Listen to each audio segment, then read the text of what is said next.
I saw that Mike Tyson turned down a $25 million offer to fight Evander Holyfield. That's what it was? Because that was the rumor, is that was going to go down, right? Yeah, I thought that was going to happen. Yeah. Holyfield said in December that a third fight against Tyson had to happen for both of their legacies. One of the best rivalries of the 90s. Holyfield, of course, shocked Tyson in his prime. A huge upset. Yeah. He also won in 97 when Tyson tried to bite his ear off. Bit his ear.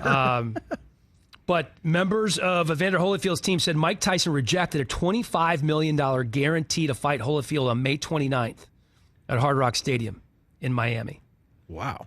Apparently there was an issue with the company that was putting the whole deal together, and it just kind of fell apart at the last minute. Tyson was perturbed by the negotiations over the weekend, posted something on Instagram saying he would never work with Triller again. Triller had been the broadcaster of the Tyson-Jones fight that was just an exhibition.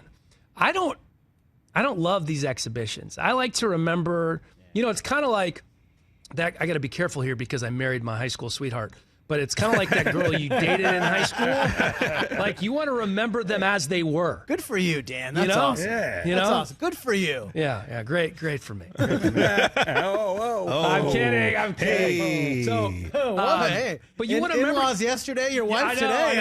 I'm killing all my family members here. They're loving this. With Never all due again am I respect. going to be allowed to guest host the Rich Eisen Show. No, but you want to remember somebody as they were. Yeah, for sure. I don't love seeing these greats. And I'm a guy who, I wasn't like Max Kellerman boxing fan, but I would take all the Sports Illustrated covers of all my favorite athletes, and Mike Tyson was one of them. And I had one of my walls in my bedroom was all Sports Illustrated covers. And I grew up when Kid Dynamite was the first one. You remember that one? Like when he was in his prime. Yeah. I don't want to see him.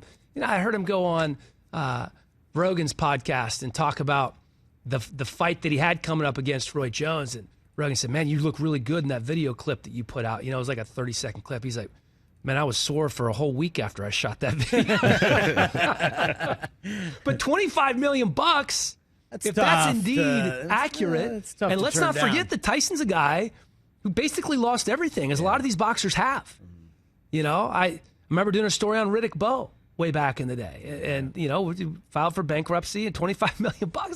That's real coin. Pretty good payday, man. Although he's popping up in one of Mike's Hard Lemonade commercials. Mike Tyson. He's reinvented himself a little bit. Yeah. And you've seen I'm sure you've seen the billboards driving around LA. I don't know if it's a real thing right now, but it was for a while. The Tyson Ranch, which was a place where they were growing marijuana. I guess it's a weed ranch. Still a thing. That's a thing. Is that still a thing? Yeah. Oh yeah. Yeah. So I think they're just paying him to use the name. But it brought to mind a couple of things that I was interested in. And it's guys who turned down big paydays, right? Because they thought they were going to get more. One of them that popped into my head immediately, being a DC guy, this is one of my favorite guys that I've ever covered, is Ian Desmond. Yeah. Currently an outfielder for the Rockies. I believe he did not play in the shortened season last year, and I think he opted out again. I think he opted out again, so it's going to be 2 years that Ian Desmond didn't play. But Ian Desmond was part of the Nationals when they were just starting to get good. It was when they drafted Strasburg and Harper in back-to-back years. Desmond had a couple of really good years, and at the time he was playing shortstop.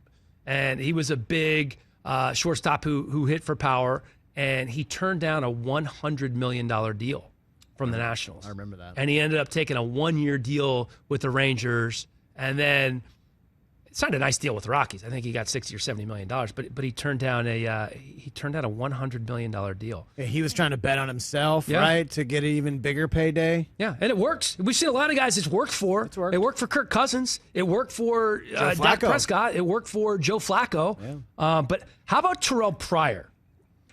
Did you know that he turned down a 4-year, $32 million deal from the Cleveland Browns back in the day? Wow. $17 million guaranteed. Nomar Garciaparra, a fellow South Bay resident here in the LA area, turned down a $60 million deal over 4 years, ended up with an $8 million 1-year deal. Just a couple of names that popped up there. Whew. Yeah. You were talking about guys coming back in their prime. Were you in D.C. during the Jordan Wizards years? That was right before I got back there. Okay. Yeah. I have talked to David Falk though many times about those years. It was just I think it was just a strange time. I think it was good for the Wizards because much like we talked about yesterday with LaMelo putting the Hornets kind of back on the basketball map. Jordan put the Wizards back on the basketball map. But you remember Stackhouse was on that team the first year, and they kind of butted heads. And Jordan just wasn't the same guy. He was averaging 20 points per game, and he wanted to get his shots up. He sure did. But it wasn't the same MJ that we remember. Right. But that was that was an interesting time. Hey, you watched all the way to the end. Thanks for that. Watch more right here.